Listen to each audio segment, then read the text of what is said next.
Hello, everyone. Welcome back to Gateway Tailgate, your one-stop podcast for everything St. Louis sports. I'm Sean Sproat. That's Adam Freeman, and officially back from his bender of debauchery, a.k.a. his work trip in Vegas. It's Kenny Hutton. Kenny, can you regale us with your time in Vegas, please? Yeah, it was great. We shot 13 under, and I lost $60 playing bingo. So, yeah. So awesome you time. Came back at a loss? I did. Yeah. I know. I think I won everywhere else. Like, I walked into Circus, put $10 into a machine. By the way, that place is a fucking dump. What? Well, there goes that sponsorship. Yeah. I walked into Circus, put $10 into a machine, turned it into a $20 bill, walked out. I really didn't play the slots in the casino we were at. It is what it is. But yes, I did lose money playing bingo. Can't always be a winner. I just want to say real quick, in case Circus is listening, Kenny's views are only Kenny's views and do not represent the entire show. Feel free to reach out if you'd like sponsorship. That is not factually correct. I walked in there with at least 12 people, and they all went, "This is a fucking shithole." Good, glad to have you back. Yeah, it was a two-man show, but it was fun. But we missed you. I think it's safe to say that. Yeah, I get it. I'm the humor. You are, yeah. You are in fact the humor in more ways than one. Also, everyone, before we go ahead and jump into anything, happy St. Patrick's Day. So I hope you're celebrating the way the Irish intended, which is drunk and with a little bit of a sunburn. Doesn't take much. Yeah. I notice as I'm getting older, my Irish skin is getting burnt way more easily. I don't know how this happens. I used to tan like no other, but I was outside on Tuesday. I was red in like an hour. I had Charlie skin. It was insane. Maybe it's a thing like you're not in it as much, so maybe it's just affecting you. I don't know. I'm outside a pretty decent amount. I don't know. As from someone who avoids the sun at all costs, I can't relate to that at all. Because if I go an hour in the sun, I won't be here next week. Sean's Nosferatu. Correct. All right, starting us off before we get into our actual topics here, which, by the way, we are going to hit St. Louis City and their win over Seattle and definitely the Burki injury. We are going to talk about the Blues week in review. They had a big road trip that they just finalized.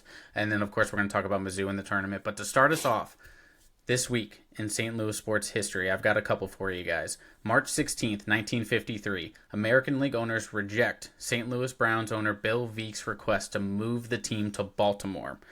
One of the very few times in St. Louis sports history where a team was not ripped away from us due to a gritty and sleazy owner. So I feel like that should be celebrated. So, except for the fact that they moved at the end of that season. That is correct. I mean, it didn't take long.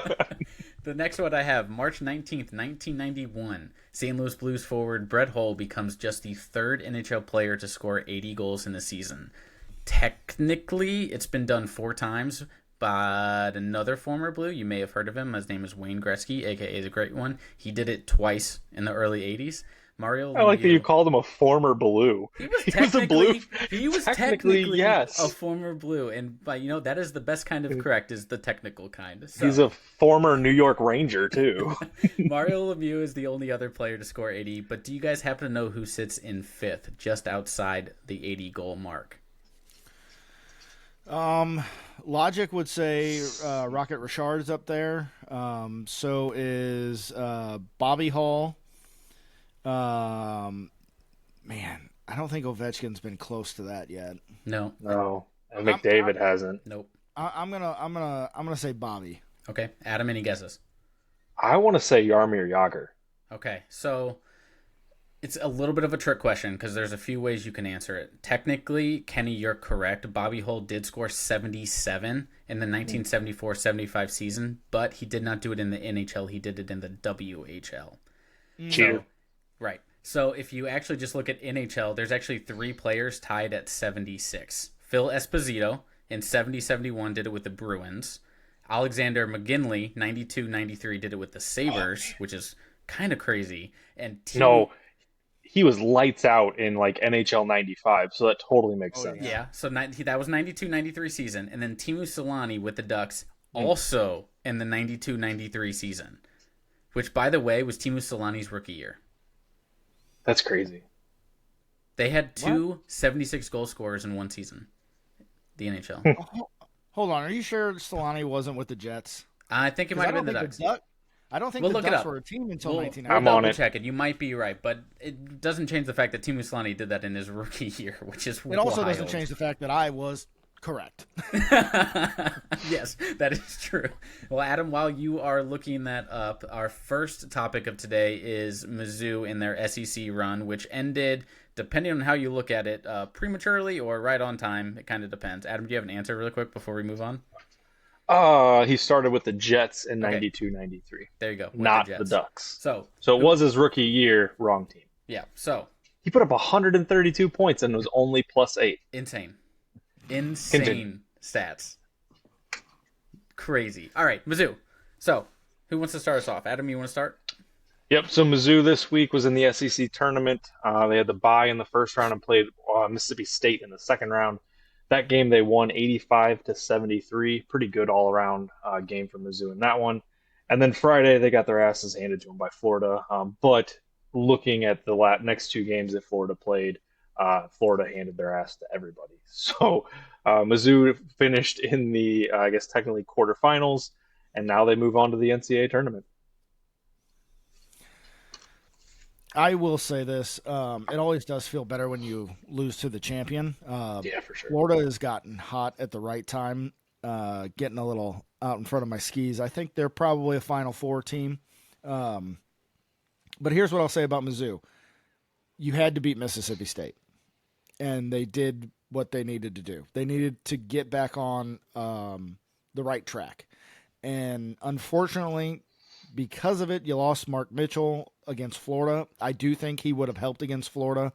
You know, if you watch that game, the last 10 minutes when Josh Gray fouled out, and those announcers were like, Mizzou's going small, Florida's going to eat them up. Well, no shit, Sherlock. They had to go small. Like, they don't have another option. The other option is Peyton Marshall, who's a freshman, who I don't know if anybody remembers the Jeremiah Tillman freshman years, fouls like it's his day job. Mm-hmm. So He runs like he's got cement in his shoes too. Yeah, that's our. Hey, when you're almost 7 foot and 300 pounds, you can run any way you like. It's It's true. the fact that you can run is probably a good thing. He still can probably run a sub 5.0. Dude, you're talking about a guy who brought down a backboard last year as a high school senior. Yeah, he's a big So, boy. Yeah. Overall, going up against Drake, I was a little worried about it. You look at the record initially, you see 30-3, and you're like, holy shit, who are we playing against?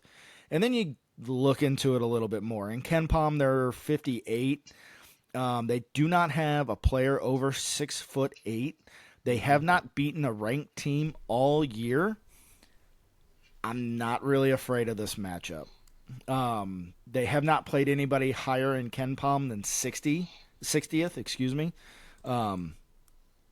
So I think we're going to see a good game. I think, honestly, what's going to depend on this is Drake slows the tempo down.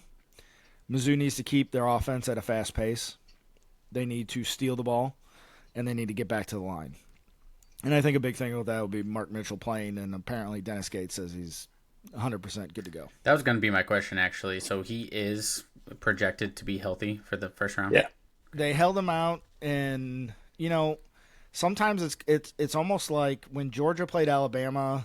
Was it Georgia that played Alabama in the SEC championship, and Georgia lost, and everybody's like, "Oh, the undefeated streak," and Georgia's like, "Nah, man, we're gonna get another shot at them. We want to play them in the championship and win." And what did Georgia do? They ended up thumping them. I'm not gonna say Missouri's gonna end up meeting Florida in this bracket and thump them, but sometimes you have to look down the road. And holding out Mitchell was solid coaching, if you ask me. Yeah, and I mean, I think the couple other good things about the last two games, even though it wasn't as pretty against Florida, Tamar Bates getting hot, and same thing with Tony Perkins. Perkins is a totally different player, and I know that the team as a whole has struggled over the last 7 games, but to have Tony Perkins and him having more of a downhill approach, going at the basket, driving the lane, is a massive difference. Having Tamar Bates being able to score from the outside is a massive difference. And against Mississippi State, Tamar had 25 and Perkins had 20, both in about 30 minutes. And then they led the team again against Florida. Bates had 16 and Perkins had 13. To me, the biggest thing comes down to defense. So looking at Drake's numbers, they average about 70 points a game, 31 rebounds, 13 assists. The big thing is they shoot very similarly to Mizzou. So my concern would be, like Kenny was saying, is that if they slow that game down and play a Drake type game, and Mizzou drops back into a zone, man, that's going to be a struggle. Like they can shoot the ball, and if they can shoot the ball like Mizzou can, they have the exact same percentages. I mean, almost mirrors 48% overall, 35% from from 3 point line. That's going to be the dagger that hurts Mizzou. They shoot very similarly, but they play a much slower game. Like when you just compare points scored, they've scored 300 points less across the season than Mizzou has. So if Mizzou ups the tempo, I think this is an easy win for Mizzou. It should be, and they're favored by 6.5 right now. Kenny's point about size is awesome. I mean, their biggest person 6'8". Josh Gray, Mark Mitchell, Jacob Cruz, and I forget what's his first name. Trent Pierce, is that his first name? Yep. They're all over 6'8", and they all play vital minutes for the Tigers. If those guys can play well, we'll be in good shape. Somebody like Trent Pierce, who's 6'11" and shoots from the outside too. Like, I don't. And this may be big conference bias, but I just don't see a way how they could get past them. That Drake, that is. And in all honesty, Mizzou would have to shoot extremely poor and get in foul trouble early. Our worst games have come – okay, so Texas did slow it down against us. So, obviously, you have to set the tempo. They lost against Texas. But it wasn't like it was a resounding win by Texas, right? I think it was 7 points, which comes down to, fouls at the end of the game. I'm trying to think who it was. Anthony Robinson, the point guard, got in foul trouble, and T.O. Barrett, 18-year-old freshman, I get it, man. That's big time. We can't have him out there running the point. And it's going to come down to what Caleb Grill does. If Caleb Grill gets back to his ways, I think he shot 1 for 11 against Florida. I want to say that number sounds right. Pretty close. If he does that again, all bets are off. Well, yeah, I mean. But if he gets to 40%, I don't see a way Drake can compete. So in the last 7 games, Mizzou is 2-5, whatever it is. Mm-hmm. In their losses, they shoot 44% overall, 25% from the field. Their normal average is 35%, or 35% from 3, 25% from 3 in their losses. If they don't hit threes, they're going to lose. And granted, they did that the other night against Florida, and they put up 81 points against arguably one of the best teams in the nation. So Drake is not the best team in the nation. They're a Missouri Valley team that has they're 18-3 since January 1. They played all Missouri Valley teams since then. Most of their wins, looking at their schedule, are the biggest wins probably 10 to 12 points, somewhere in that range. Most of their wins are less than 10 points. Yep. So if you're only beating Missouri Valley teams by a 10-point margin, and like Kenny said, that's free throws at the end of the game, hitting your free throws and not getting shots to match it. It should be an easy matchup. And Kenny, I don't think it's the big league bias. I think it's just the truth. It's what your team can do and how you can go. I actually want to look this up, quad wins by Drake, because I'm going to sit here and not freely admit I don't actually know what Ken Palm and Torvik and all these guys look at. I have no idea, but I can understand the quads. So they have 2 quad 1 games. That's it all year. Yeah. Excuse me. They lost to Vanderbilt and they beat K-State. Sucks for them. At K-State too. They've only played 4 quad 2 games. A majority of their games are in quad 3 and quad 4. And I know, again, so quads top 50 away. Wait, is that right, Adam? Top 50 away at home. Hold on. At home is a quad 1. Top 75 away is quad 1. There is some shifting, but I understand that. In comparison, Mizzou is 7-11 in quad 1 overall, 3-0 in quad 2, 4-0 in quad 3, 8-0 in quad 4. They basically have flipped their numbers versus quad 1 compared to what Drake has as quad 2, 3, and 4. Yeah, 18 quad 1 games. Just insane. Yeah. Let's give That's them their crazy. flowers a little bit, though. I understand the difference between the two, but they are in the tournament for the 4th time in 5 years with 136 victories during that span. They're one of the most winningest programs in college basketball over basically the last half decade. Let's give them a little bit of their flowers. Yeah, and they got 30 wins. I mean, you can't discredit a team with 30 wins. I don't care who they are. I mean, to be able to show up 30 out of 33 games or whatever the hell it is, and to put up a victory, I mean, that still says something about depth. They do have a very short bench when it comes to their scoring, Right. Especially compared to Mizzou, but they're able to put wins on the board. I mean, they're here for a reason. You know, they won the Missouri Valley. They've got 30 wins. They're a 10 seed. You know, they're not a high like 12, 13, something like that. So you got to admit they're probably somewhere close. It should be a good matchup, but in the end, I don't think that they're going to stand up to Mizzou.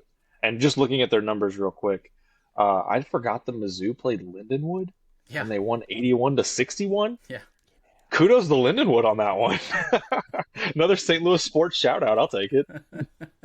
So we're going to get our picks here in a second, but right now, looking at some of the betting odds, all provided by Bet MGM. Tigers minus 285, Bulldogs plus 225.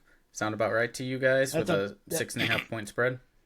Yeah. I mean that means Mizzou's heavy favorites. Yeah. That's going to be a game that a lot of people are going to bet on because they're going to say, whatever plus $220. If I put $100 down on it, it's worth the Drake opportunity. Yeah. The total's not bad either. 135 currently on ESPN Bet. I mean, that's definitely doable. Yeah, Yahoo Sports and Bet MGM has it at 133.5 total, and they have an implied final score of Mizzou 70, Drake 63.5. No way. I think we break 80. I think so too. Yeah. I think Mizzou scores 85 at least. Yeah. So, do we want to go ahead and just say, are we picking Mizzou? I am. Yeah, I am. I'm picking Mizzou over Drake, and honestly, as I look forward, I know we'll talk about the bracket a little bit more later on, just in a general. I think Mizzou's a Sweet 16 team. I don't know beyond that. St. John's is going to be a tough matchup. Texas Tech is not bad, but JT Toppin, you stop him and you stop Texas Tech. So I mean, man, the worry for me is the defense. Mizzou's defense is completely flipped. They've actually changed their averages. Their averages before the last 7 games, they were averaging 9 turnovers and they were forcing 11. It's flipped. Now they're averaging 9 turnovers and they're only forcing 9. So if their defense can't keep up, that's what's going to hurt them.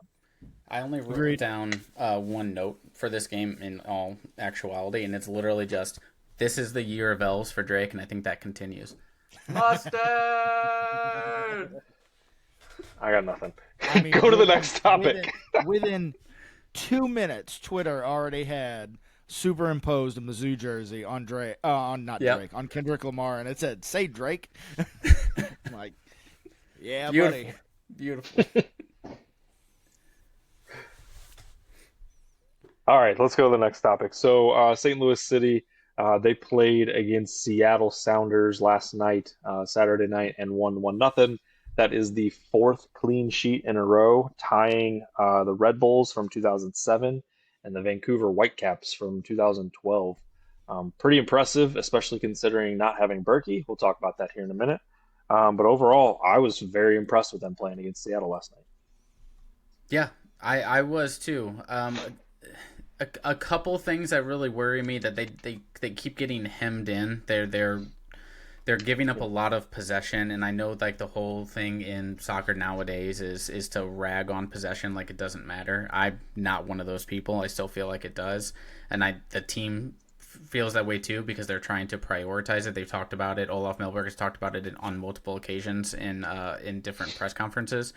However, They look good, man. They look really, really difficult to break down. That's really evident in the stat that you just mentioned. First time we've ever beaten Seattle in the 2+ years. So I there's not a lot of negatives that I can take away from that game. Pretty pleased with that.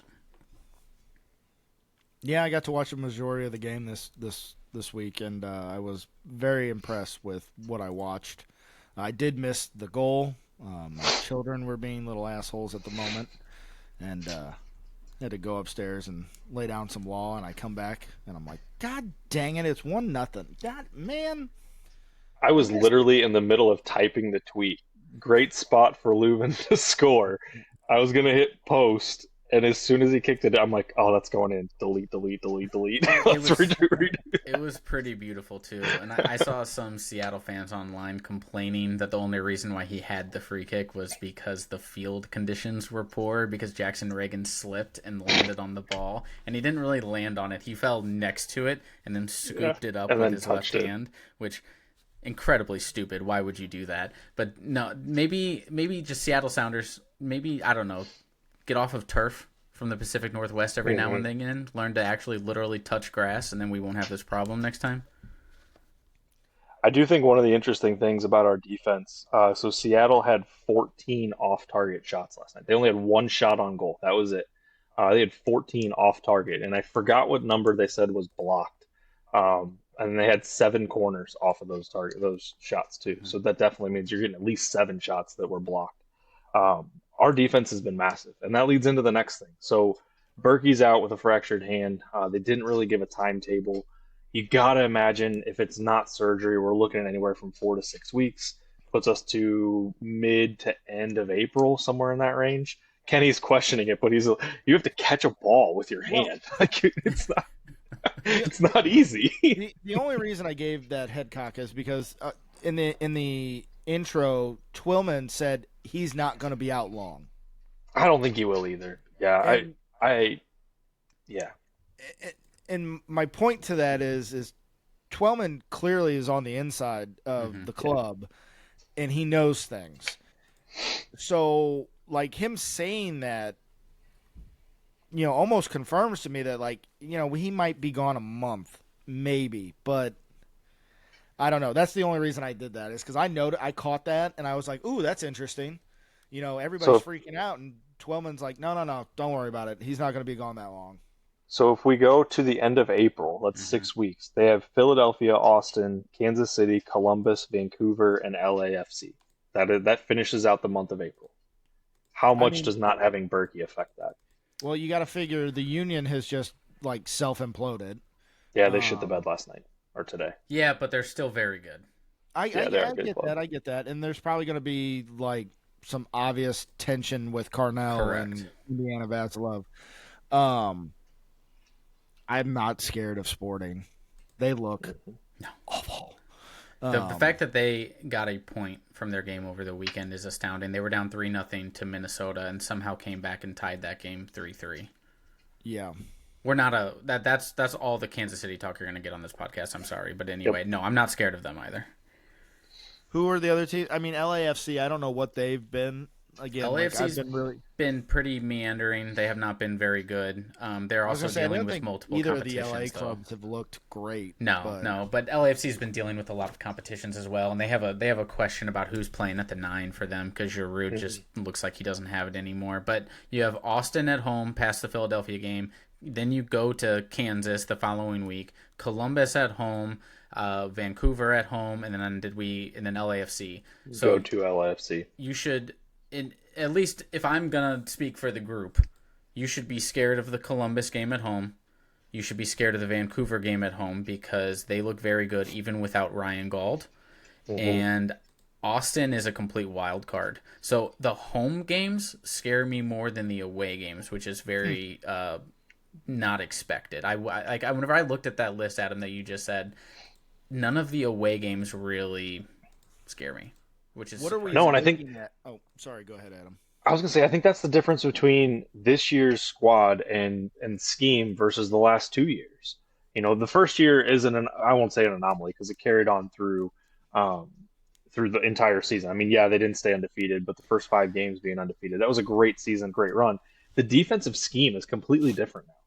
And I question every minute when the snowman puts out three on the back line. And I'm like, man, I don't know. I just don't think we're going to be able to take it. And then all of a sudden, it works. The wingbacks come back. Kenny just got the joke of snowman, I'm pretty sure. And got it. and so when the wingbacks drop back, it allows the three defenders in the middle to condense so much tighter. And I think that's what keeps us in the games. I think that's what goes. And honestly, the only real game or two games that I was worried about are Columbus and Vancouver. That's it. Yeah. Yeah, and to point to like the wingbacks coming back, you can almost see very clearly that they are dropping into 5 in the back at specific points in the game. Like they come out blazing right at the start, and then right around like the 15 to 16 minute mark, they'll drop back a little bit and then stay that way until about the 40th. And then kind of the same thing for the half as well. And he always makes those switches at the 60th minute. And the last 2 games, he's brought Yarrow on for an attacking piece, for an attacking midfielder. And each time I'm like, man, what are you doing? Like, both scenarios, you're up 1-0. Like, are we really parking the bus in this instance? But it's working. And Yarrow was the only guy from the 80th minute on to win a solo, I'm going to call it a clear.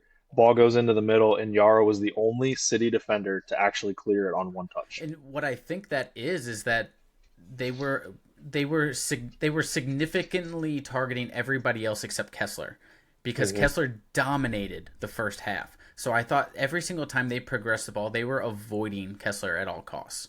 So I think that's whenever he made that move at the 60th minute and brought Yarrow on. It's kind of genius. And he's done it 2 games in a row now, and it's really, really impressed me. I don't know how long we can keep this streak going of not scoring a goal, but I'm not scared of conceding at all. Whenever I watch a game, whenever I see the build-up coming, sometimes you can see it. Sometimes you're just like, okay, there's a fullback making an overlapping run. We're screwed. But like I don't have those moments. I don't have those freak-out moments when I watch this team anymore. Oh, I freaked out in the 89th minute. In the 89th the handball. Minute, which, by the way, I don't remember who it was. It might have been Tony Husband or whoever was actually calling the game on a national broadcast. Can we please understand what handball is, and it has nothing to do with if it's deliberate or not? Please. It was so bad. The best part was the angle that was looking from basically back from midfield. Or probably was from actually the camera that sits at midfield. That was looking back, and you could clearly see it hits his hand, and there was a defender right there that would have got the ball if it wouldn't have hit his hand, and it went back into his possession. And I'm like, it doesn't have to be deliberate if it changes the definition of where the ball was going to go. Yeah. And it did. It would have been cleared out. We wouldn't have had a possession. It's only deliberate if it would have come off the attacker's body first. If it would have popped up and he went, oh nope, let me put that back down there. Like no, then it's a handball. So it doesn't matter if it's intentional or not. By the way, if it wasn't Tony Husband and he just caught a stray for that, I apologize. I cannot remember who the actual announcer was. I don't know. Some of the Apple TV guys are absolutely brutal, and there's been a lot of heat being given to Apple TV lately and how the MLS needs to get away, and I totally support it. That's a discussion for another day, because I have a lot of thoughts on that. But Kenny, any other final thoughts on City before we wrap them up? Well, so I guess my legitimate question is kind of the soccer novice, is like, was that even a penalty to begin with? If the handball doesn't negate it looked really weak. And like, is there any discretion, again, and you're teaching me, is there any discretion of being like, no, that's a dive, and we can go to VAR for that? Or do they not do that? In my opinion, he caught him high enough up on the shin to warrant it. Now, was it weak? 100%. But have we seen weaker? 100%. Which moment are we talking about here? So the actual foul after the handball. Yeah, okay. The foul that got called is the penalty initially, and then they looked at the handball. Okay. I think it is definitely a foul.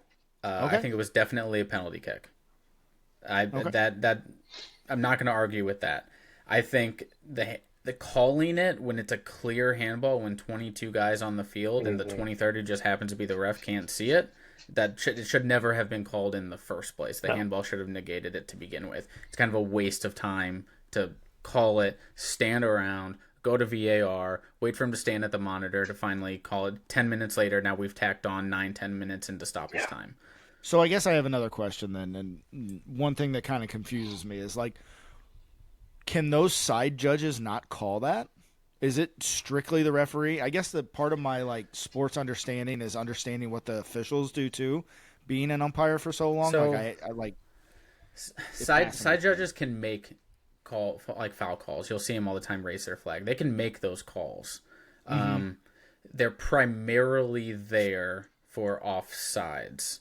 However, they can make those calls, but the center referee always supersedes anything that the others can say. They can make their own assumption. Now, with can he run over in that situation and be like, no, boss, there was a handball? Yeah, he'll get on his little earpiece and be like, "Hey, I saw a handball there. Let's rethink this." Which may have happened. That may not have come from VAR. We don't get those calls. We don't hear that unless they release it in the week. We're not sure. Gotcha. But yeah, they could definitely make that call. But if the center ref decided that he didn't agree with it, then he just doesn't agree with it. He doesn't have to make that call. Got it. Cool. So let's jump to hockey. The Blues this week started off rough. Well, I guess technically it was the week or end of the week, but Thursday they lost 5-3 against the Penguins. Last night against the Wild in Minnesota, the first game of the back-to-back, they totally changed their play style, changed everything up really all around. Kyrou gets a hat trick. I counted, even though it's on an empty netter, it's still 3 goals in the game, and they won 5-1. Hofer looked awesome, and then they put an absolute thumping to Anaheim tonight. 7-2. I think Shen had 2 goals. I'm pretty sure the towel man ran out of freaking towels to throw down because it was insane. It got real chippy at the end of it, which I kind of expected. The Ducks are fighting for a playoff spot as well. I was really down after the Penguins game. Like I thought for sure this is where we were going to start losing pace with the playoffs, but they came back. A big win against the Wild. The Wild are like 10 points ahead. That's a big one to get. And then you have Anaheim, who's trailing you by 4 points in the playoff pace, and you put them away and get 2 extra points out of that one. See, I came out of that Penguins game completely different because I thought that they just didn't put their chances away. I thought they looked really good in that game for long stretches. Their defense is very concerning to me without Parayko. And the last 2 games is slowly changing that. Pittsburgh was it. I mean, when you score 12 goals in 2 games. Right, yeah. When you outscore 12-3 in 2 games, it doesn't matter. But they're still thin on the blue line, and that worries me. And I think I'm not putting any of the blame on either side for Pittsburgh and Binnington getting pulled. Binnington let in 2 very easy goals, and the defense definitely did not have his back on the other ones. Hofer played really well in I guess technically it was the second period that he got pulled or whatever it was. Again, you get 4 points out of a week. We expected him to get 4 points anyways. It just wasn't going to be Minnesota. I'll take the 4 points. And even better, Utah just beat Vancouver 3-1. So now the Blues are officially tied with the Vancouver Canucks. I believe the Canucks still have 1 game in hand for that second playoff spot. Calgary plays tomorrow night. So big spot to be in. And we play Vancouver on, I believe, Thursday? Something like that. We have like 6 games against the Predators this week. Yeah. And then we play the Vancouver Canucks in between. And a note on Calgary, by the way, they have 3 games in hand on us. Yeah, that's the only concern I have with Calgary, but Calgary's struggling. They are. Once again, I would just like to say to the GM of the Oilers, thank you for not matching the contract of Dylan Holloway. He is 50 points. I'll take it, right? Like, the best years the Blues have had, 19, 20, I want to say 21 or 22. Like, the one year they had like 27 other way around, 20 goal scorers. Like, you could do a lot of damage like that. As we can see with the cup run in 19, there was no like superstar on that team. So thank you for Dylan Holloway. I really appreciate it. But I got to say this. I didn't get to watch the game tonight. By the time I even thought about turning it on, it was 3-0 Blues, and I was like, you know what? I'm not going to deal with it. Jacob Trouba has to be taken care of. If the players aren't going to police themselves, the league needs to step in. And I know there are people online saying it wasn't a dirty hit. He missed him, blah, blah, blah, blah, blah. It's not the fact that he missed him. There is intent there. When you lead with your elbow like that, you are intending to injure the player that you're throwing that elbow at. And he left his skates. Thank you. I'm not trying to be one of these guys who wants to take the toughness out of hockey. I actually really, really love the toughness of hockey. But that is dirty. Yeah. Mm-hmm. Luckily, Kyrie was able to come back. He did come back in the second period. I think he only missed a few shifts, and then the end of the period came in. So thank God for that. We cannot take losing him. I know he gets a lot of crap for what he does, but he still has 27 goals and 26 assists. If we lost that in our lineup, it would really hurt. But yeah, I mean, Trouba has been doing that for years. We've seen him do it with Winnipeg. Now he does it again in Anaheim. I mean, I think he didn't actually get a penalty on the play, did he? He got fighting with Shen, and then Shen got a 2-minute and Shen got the instigator. Bullshit. Yeah. It'll be interesting to see what the league does. He's a multi-time offender, so it'll be interesting to see how he gets punished. He should be punished. He should be suspended. So it'll be interesting to see what the NHL does. But the NHL is pretty spineless with a lot of that stuff, so I doubt it happens. Yeah. Yep. All right, so sorry. I was just going to say you very briefly mentioned his name. I just wanted to give a shout out to Jordan Kyrou. I think he's been really, really good lately. Yeah. And that was literally the only note that I had. I just was looking at some of his stats, and I don't think he's going to hit career numbers this year. There's just not enough time left, but he's taking a lot less opportunities. He's being a little bit more smarter with his attempts now, and it's really nice to see. I'm happy we did not move on from him. One thing that I found interesting, I can't remember if it was Jamie Rivers or Rutherford who said this, is that when Berube would get on Kyrou would go to Montgomery. And Montgomery would be kind of his sensei, whatever you want to call it. Like, hey, man, just keep doing what you're doing. You're a good player. Keep it up. So I think bringing in Montgomery is going to be excellent for Jordan Kyrou. Do I think Jordan Kyrou is all of a sudden going to get into the stratosphere of the players that he's compared to? The Tkachuks, the McDavids? Probably not. No. But if I can have him be a step above of where he's at, with the way Robert Thomas plays, we're going to have a really good first line. Yeah, if Kyrou can truly become a point-a-game player and score you 30 goals, and same thing with Thomas. Like, everybody forgets with Thomas, he's missed 12 games this year. Yeah. He's currently 54 points in 55 games, so he's right at a point a game. And if Thomas can get you 25 goals a year, I mean, that's ideal for a top line. And maybe you split them up to kind of even out the scoring a little bit. But I'll put it this way. I have not been high on Kyrou in the past. I think a lot of things that he does two ways is a little bit off-putting in how he plays hockey. But if he scores, he scores. If he's going to get 30 goals a season, he gets 30 goals a season. I will take it. And he's going to get somewhere around 20 to 25 assists. Cool. Let's keep on going. We've kind of talked about this Blues team. I don't think they really have an identity, right? Like, no.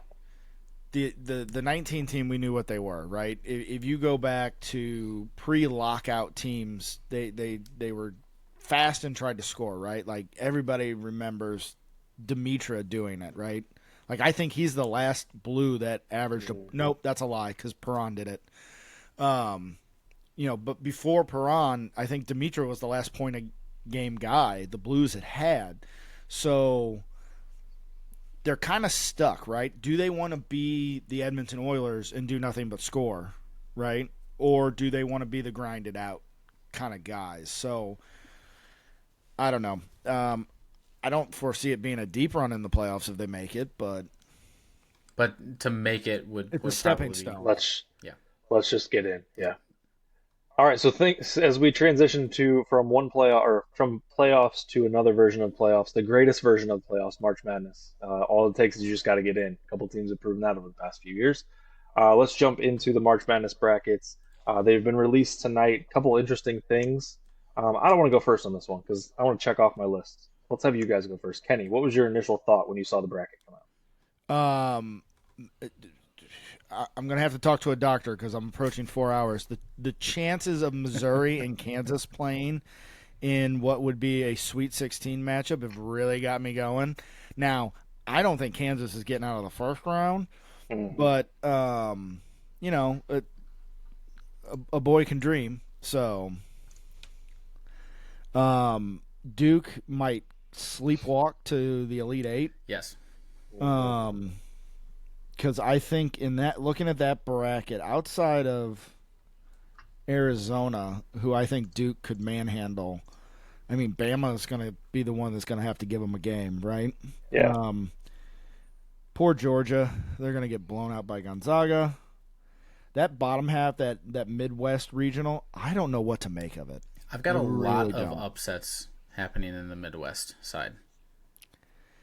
Yeah, I mean, you could easily see. I think Houston's going to. Sorry, SIUE. I know you're local, but I'm not picking you. As much as we'd love to see it, as much as we would like to see it, it's not going to happen.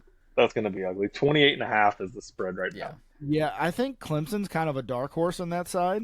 I know one of the CBS guys had them going to their Final Four. Interesting. Can I just say really quickly on that one? Yeah. They're playing number 12 McNeese. McNeese sounds like the name of a cartoon Irish goose, so I have picked them to win that game. Excellent. Kenny, you're done. Sean, I want to hear more of what you've got. I mean, that might be my only funny one on the Houston side, but I do have a lot of upsets. I do have McNeese beating Clemson. I have High Point beating Purdue. High Point's on a 14-game winning streak coming into that matchup. They're ranked top 30, in offensive efficiency, so I think High Point wins that game. I have, doesn't matter who it is, Texas or Xavier beating Illinois. I flipped a coin for that one because Fighting Illini are exceptionally unpredictable, so I flipped the coin. They lost. And then I've got Utah State beating UCLA because Utah State, they're dancing for the third straight year under 3 different coaches. They're top 20 in offensive efficiency, and they're a lot of people's dark horse, and I think I'm jumping on that bandwagon. Ooh, I didn't even think about that. That's an interesting one, too, because and the only reason that I have debated that one so far is because I don't know what to make of Tennessee. Tennessee is very good when they are on. When they're not that great. And I don't know what to make of it. Like they could be great. I do think SEC pride, 14 teams in the tournament is fantastic. Partially because of there's 16 teams in the SEC. That record from the Big East was going to be broken by somebody just because you're going to have them in. But I do think there is a case that you probably could have got in another one in certain situations, but 14 team is the right number. I thought it was very interesting that on the West bracket, like Kenny was saying, that with Kansas and Arkansas is who they play in the first round. You have Bill Self, Rick Pitino, and Coach Cal all on one side of the bracket right there. So no matter what, scumbags. The bracket of trash down at the bottom right there is always interesting to me. It's and in that bracket, you have Bobby Hurley too at the other end of it too. So there's some interesting stuff. To me, Kenny said it earlier. Florida is a Final Four team. I'm not far from picking Florida as a national champion. Yeah. They are very, very good right now, and that's what they need. Auburn, I think honestly, Auburn got the harder bracket out of everybody for being the number 1 overall seed. I think they have to go through Michigan State. Ole Miss is still pretty good. A&M's a good team. Michigan's a good team. North Carolina, even though they had a down year, is in that side of the bracket. Fuck North Carolina. I'll tell you what, Auburn's tough. Auburn's got a shot. Auburn is going to get in trouble in the second round because they're going to play Creighton. Mm-hmm. And Creighton's good. Yeah, they're good. Can you guys go ahead and give me one Cinderella that you're rolling with? I'll go ahead and I'll say mine. I'm riding with VCU. VCU's an interesting one. I feel like VCU's better than an 11 seed. They run a 4-guard approach. Not like that's like unique by any stretch of the imagination, but they're really senior heavy. And a really interesting note that I saw for them: one more win will get them to 29, which will be a school record. So at minimum, I feel like they beat BYU. I think VCU's only problem in advancing would be Wisconsin. Yep. Wisconsin, the big sorry, regular season Big Ten champs, I think, right? Yep. Which I think Montana, they have one loss since the January 18th. They have a guard named Money Williams, so you can go ahead and catch that because I feel like Montana could win that one. Book it. Book it. Man, my What do you biggest count problem as a with dark this horse? How far do you want them to go? 2 wins. Mine's North Carolina. I think Duke without Cooper Flag is still a number 1 seed, and they gave Duke a run for their money the other day. Duke with Cooper Flag is damn near unbeatable.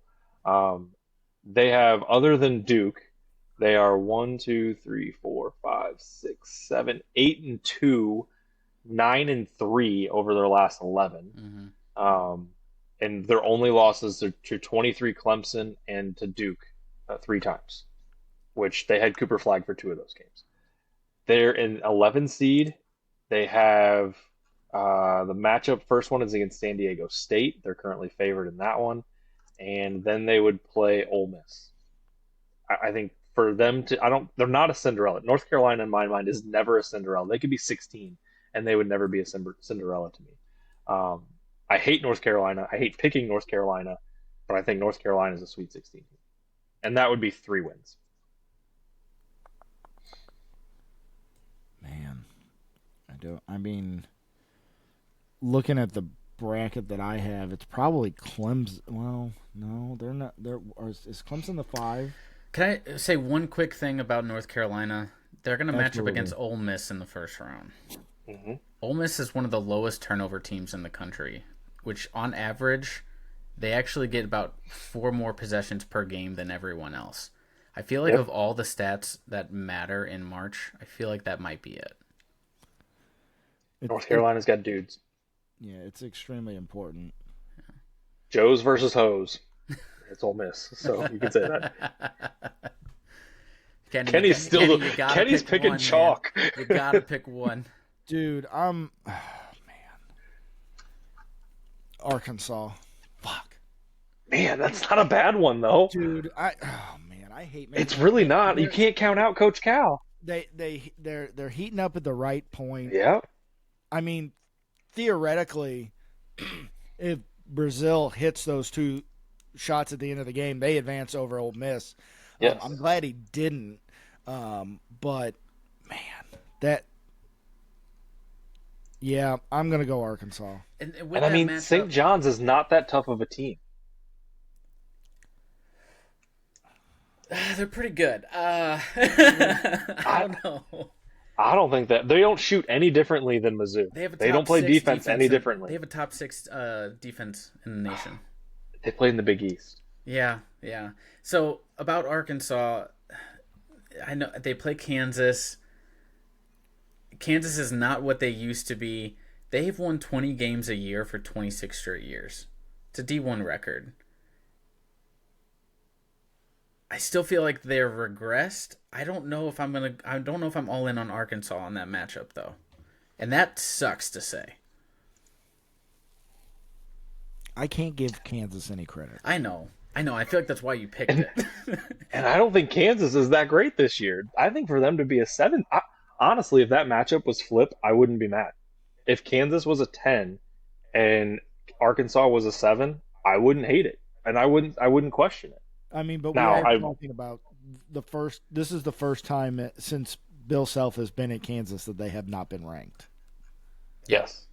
And it was the first time in 37 Big 12 games that Kansas was not the higher ranked team when they played the other night. It was the first time they worn their blue jerseys in 37 games in the Big 12 tournament.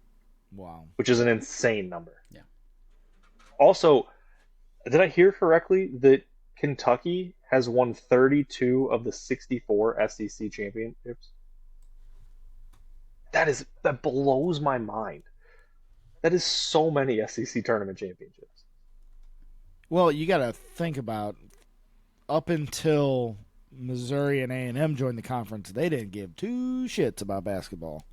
True. Yeah. So something's really changed in the SEC, and I can't put a finger on it, but like I think it's NIL. Yeah, I mean, there's some of that, but even before all this, they started to become a really good basketball conference. Like, yeah, I don't know. They finally got some coaches. So I think Bruce Pearl actually at Auburn kind of woke up some of these programs that are like, we need to get guys in here.